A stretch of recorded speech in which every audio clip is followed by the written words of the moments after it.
Hi, and welcome to How Humans Heal. I'm Dr. Donnie Wilson, and I'm so glad you're joining me today for this episode about gratitude.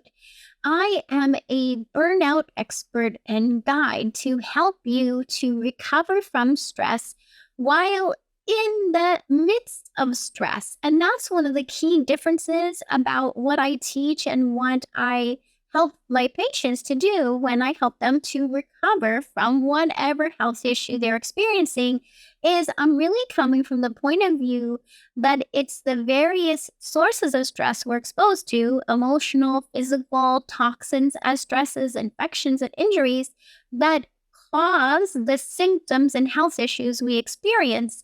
And so the best way to then reverse those health issues is to reverse the impact of stress. And so to do that, we first need to understand how stress is affecting you uniquely. And I start you off to do that by finding out your stress type. And I developed a quiz called the stress type quiz. I'll put the link so you can take that in case you haven't already discovered your stress type. And by knowing your stress type, we can understand how stress is impacting your cortisol and adrenaline levels, which are the stress hormones made by the adrenal glands. By understanding how stress has disrupted your cortisol and adrenaline, we have one key piece of the puzzle of solving the impact of stress on your system and how we can then optimize cortisol and adrenaline to get you recovered from stress even if you are still, of course, most all of us are still in the midst of stress day in and day out because we're humans and humans are exposed to stress constantly. So it's not about avoiding all the stress, it's about helping us to recover from the stress. But we have to, in general, most times, we want to individualize your approach to stress based on exactly how stress has caused imbalances in your body, mind, nervous system, and so on. So then where does gratitude come into play with this? And the way I think about gratitude is it's one of the tools we can use to help us recover from stress. And actually, one of the cool things about gratitude is that it works for all the stress types. Many things we have in our toolbox for stress recovery really need to be fine-tuned and honed in. Certain herbs or nutrients are best for one stress type and not for another. But when it comes to gratitude, it works well for all different stress types. That means it's good for all humans to experience gratitude. The thing is that when we're most stressed, we're least likely to be able to experience gratitude. Believe me, I've been there. I've been through burnout. I've been through anxiety, depression, physical pain. And I understand that when we're feeling awful, it's the hardest time to muster up some experience of gratitude.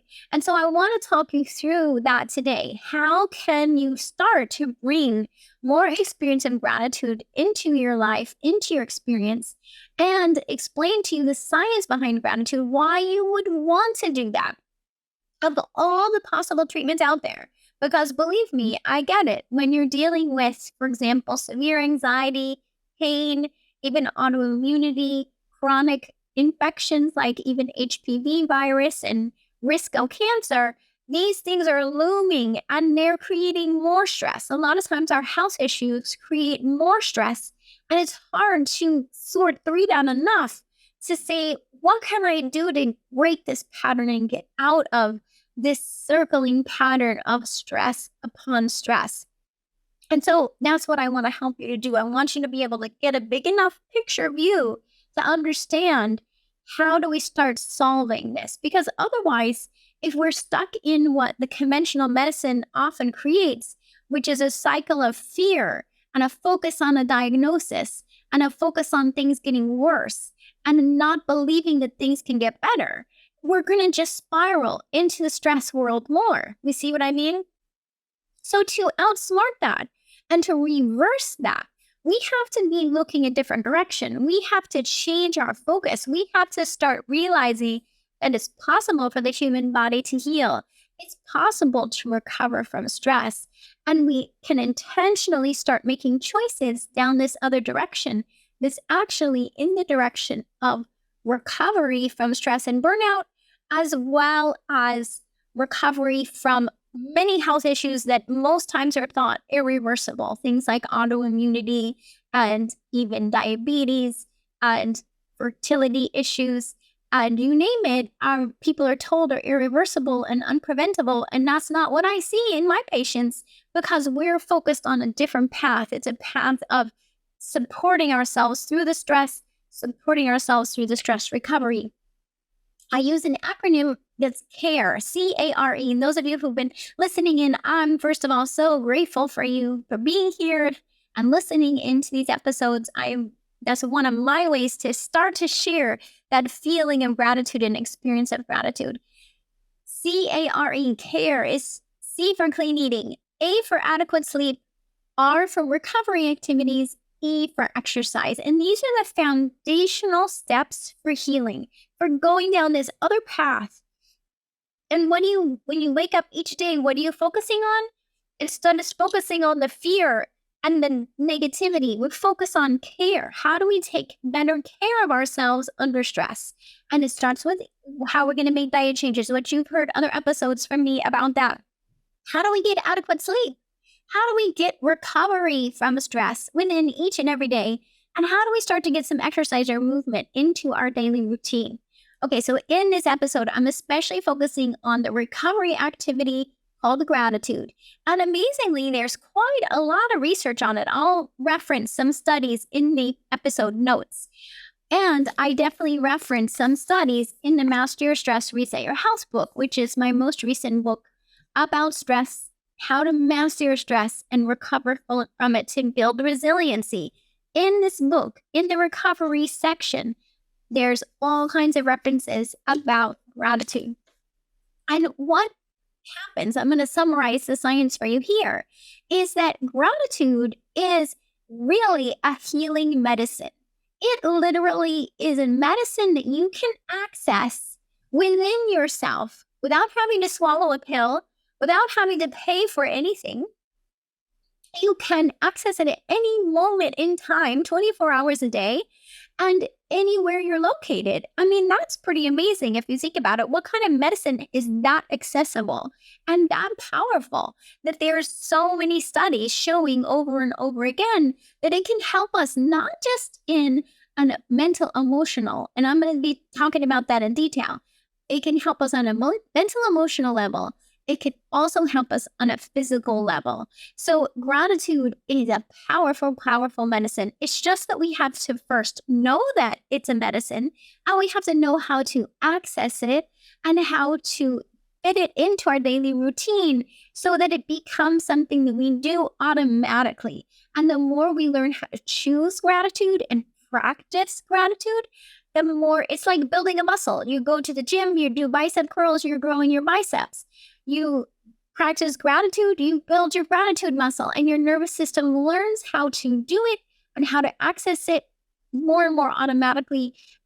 You'll wake up just feeling gratitude without even having to try. And so at first, it can seem like, okay, how am I going to do this? It seems kind of like awkward at first. Believe me, I understand.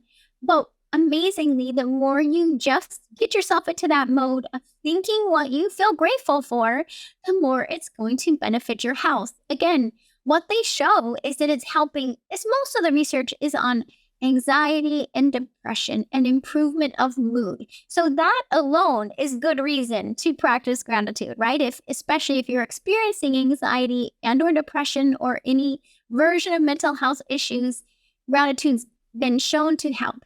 It's also been shown to help with sleep issues. So any of you who are not falling asleep or staying asleep very well, any kind of insomnia, gratitude has been shown to help, right? So already if you're raising your hand like, yep, I could use that. It also can help with any other stress-related health issues because it's helping us recover from stress.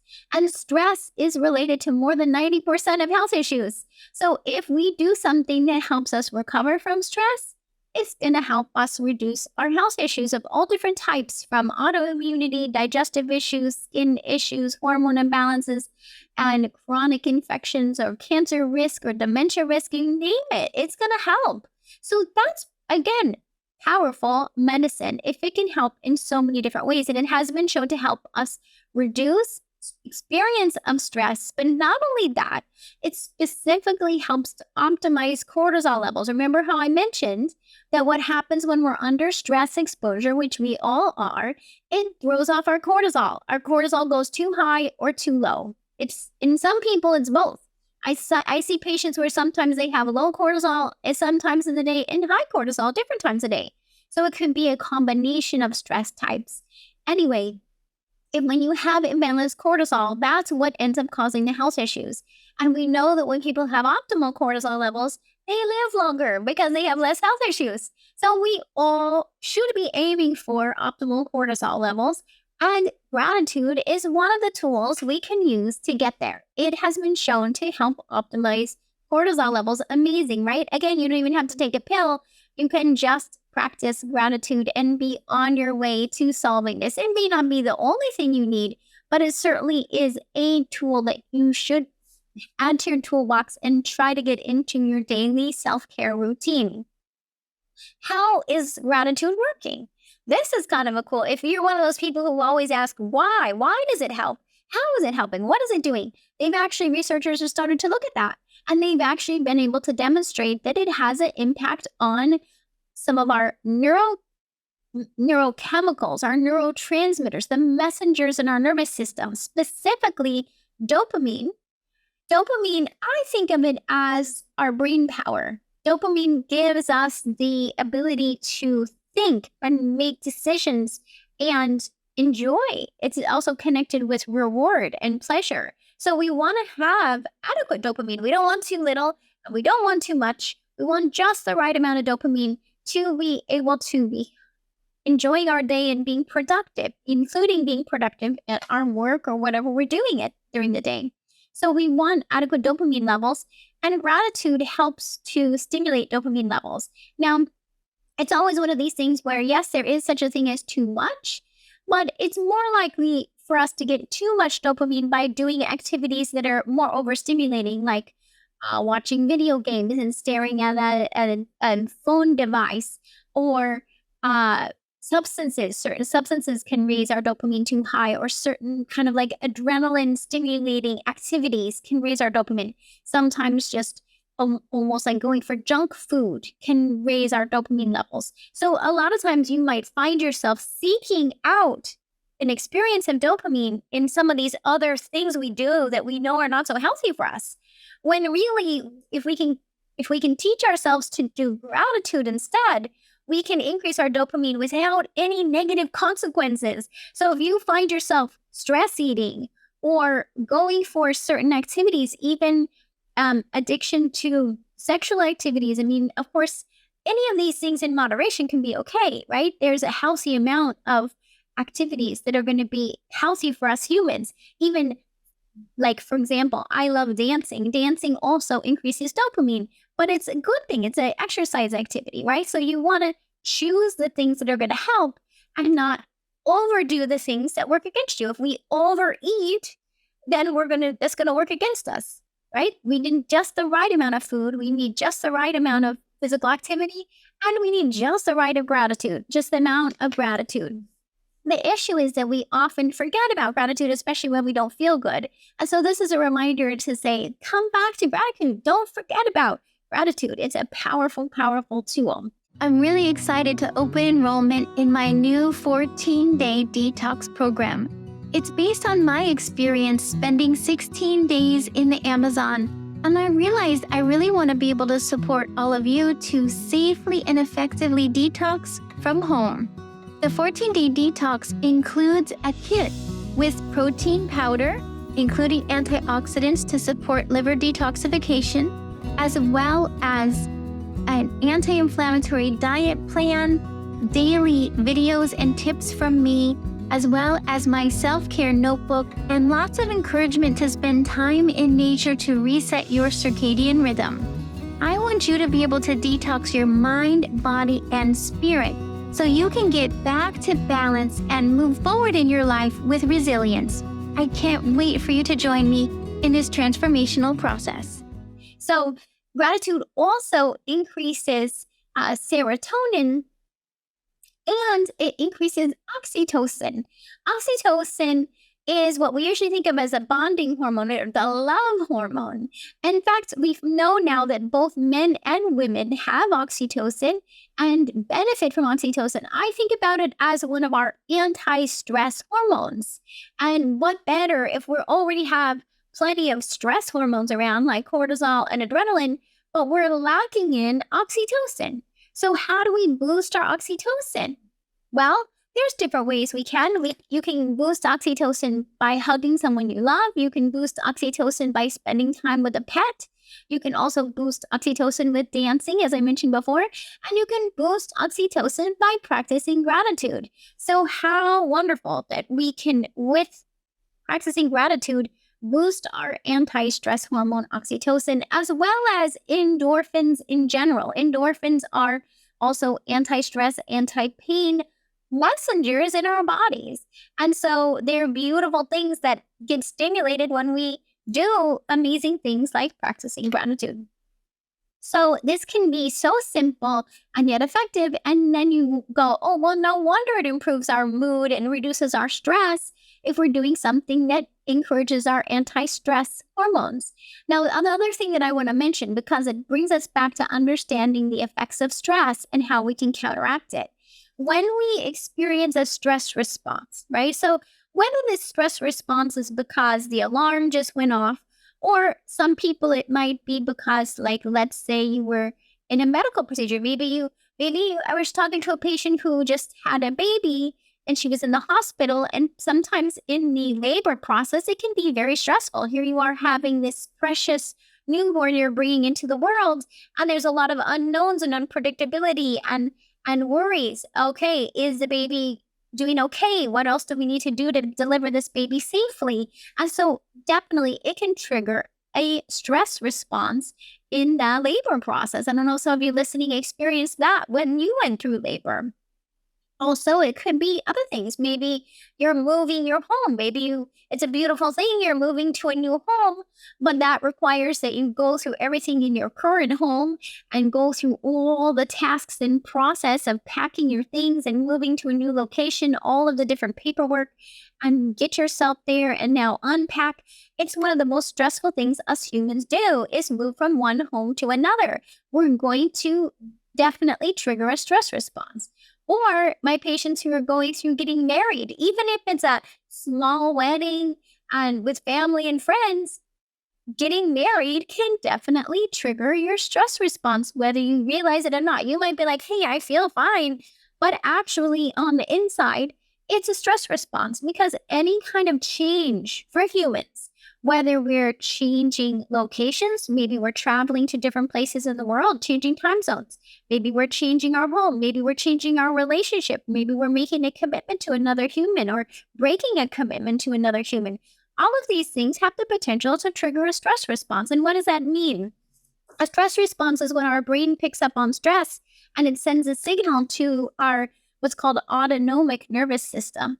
The autonomic nervous system carries both the stress highway, think about it as a highway, the stress highway that heads toward adrenaline and cortisol, and it has the potential for the anti-stress highway. That anti-stress highway is traveling on what's called the vagus nerve, and it goes both directions, right? The brain is sending out a anti-stress signal, and the anti-stress from the body can come back to the brain. That's some of the really cool research is when we look at how do we counteract stress, right? Stress is going to happen.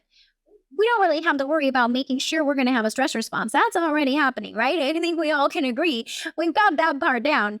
What we need to work on is how do we emphasize, how do we implement, and how do we choose intentionally the anti-stress pathway, this other pathway that travels on the vagus nerve. How do we communicate on that pathway? Because we need that muscle to counteract the stress muscle. And one of the ways to do that is to help with the signaling along the vagus nerve. And there's many ways to help on the communication on the vagus nerve, which is again called that's holding the parasympathetic. It's communicating the parasympathetic or anti-stress nervous system. And some of the ways that work is taking deep breaths. So one thing you can do, and this is part of just teaching you things you can do in the moment when you're feeling stressed, is take a couple deep breaths. Now, at first, when you're feeling really stressed, it feels like you can't even take a breath. So you start with a slow breath. Start with whatever kind of breath you can take. Just bring your attention to your breath. How does that feel when you breathe in? How does that feel when you breathe out?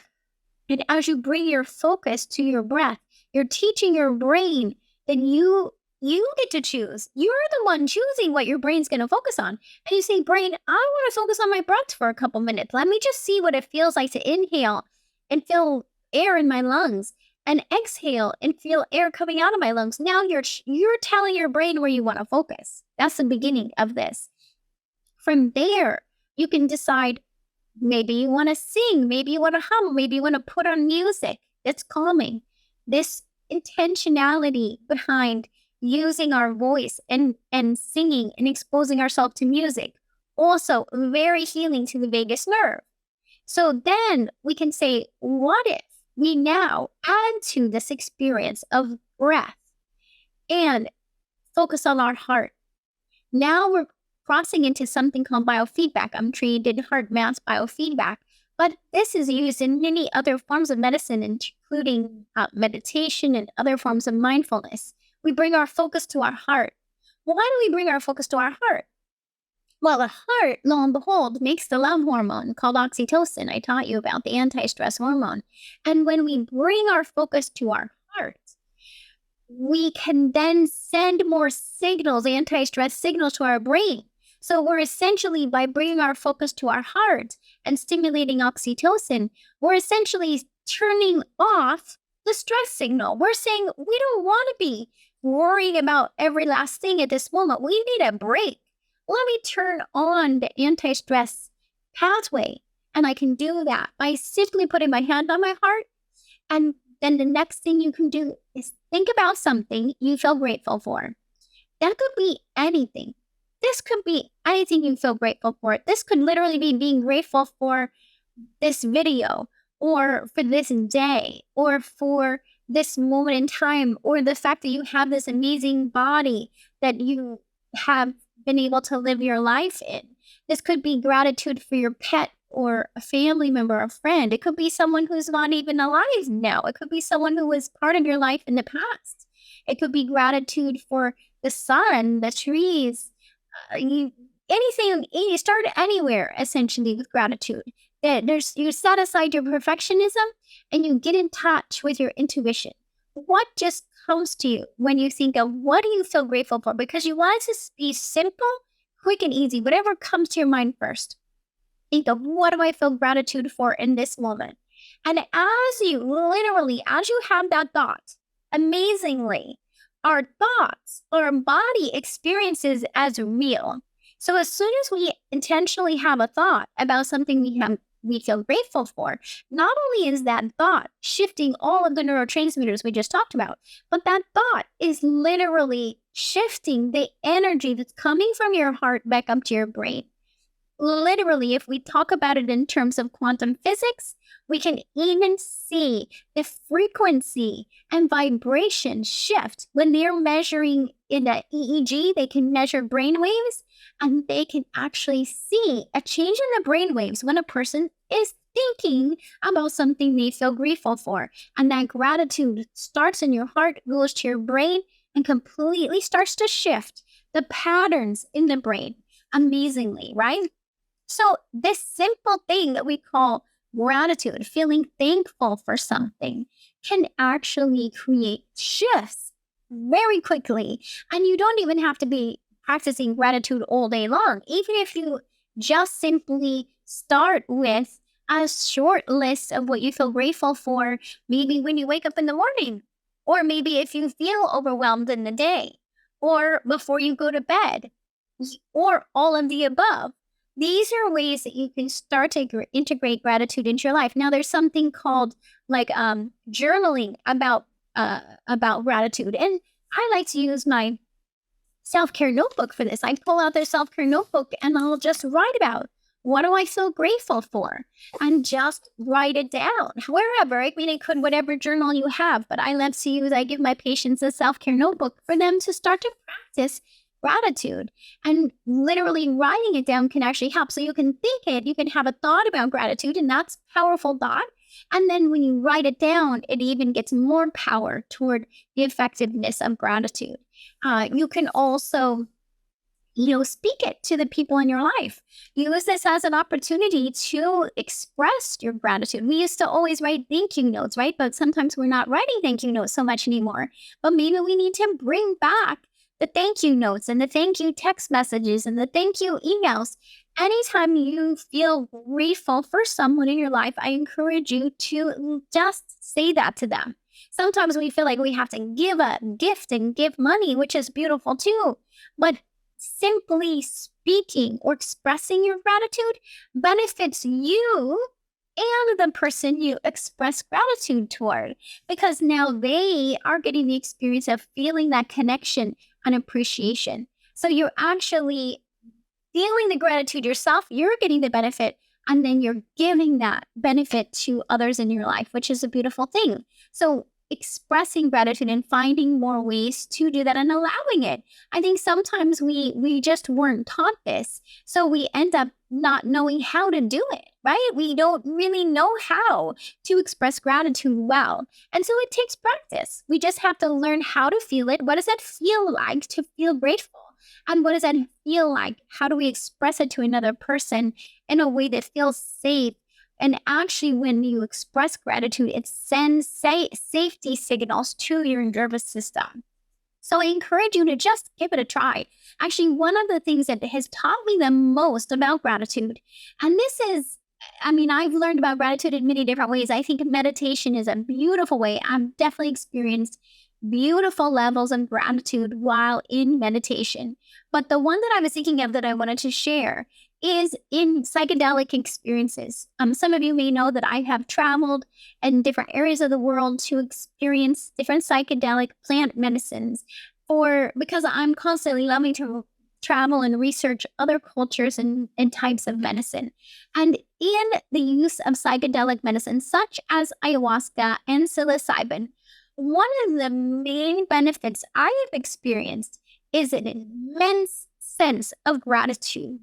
So if you're ever interested in or called to using psychedelic medicines, even in microdoses, I encourage you to listen more. I have more episodes about that here and blog articles, and I'm happy to connect with anyone to help you get more information.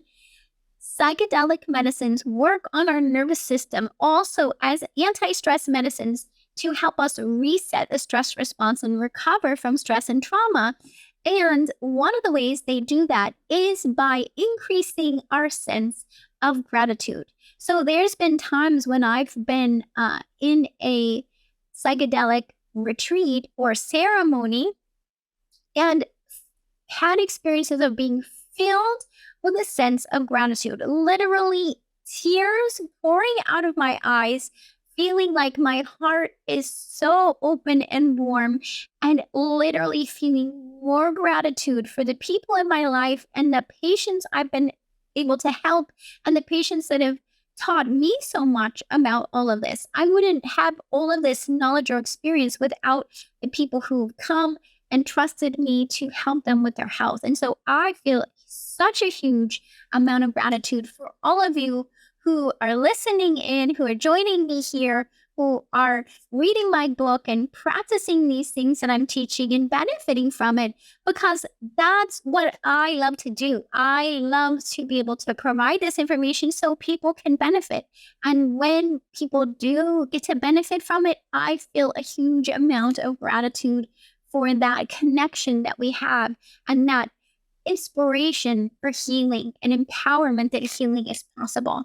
So follow your self-love. I'm hoping that helps you get a sense of what gratitude can feel like and look like, and to see how it can be expressed. To say Thank you. You mean a lot to me, and you've made a big difference in my life. And I'm so grateful for the people who have been able to be there to support me in my process. And I'm here to express that gratitude so that we can all really learn what that's like to intentionally choose gratitude and benefit from it. So, thank you again so much for joining me here at How Humans Heal. If you have not already, I would love for you to subscribe and join my newsletter list so that you hear when the next episode comes out. I will be here as your stress and burnout recovery expert to help you every step of the way to understand stress, how it impacts us, and how you can take steps to recover from stress. And in doing so, reverse so many other possible health issues that you might be dealing with, and at the same time, increase your longevity. So thanks again for joining me, and I'll see you in the next episode. Thanks for listening to How Humans Heal. If you liked this episode, leave a rating and a review. And for more resources, visit drdonnie.com.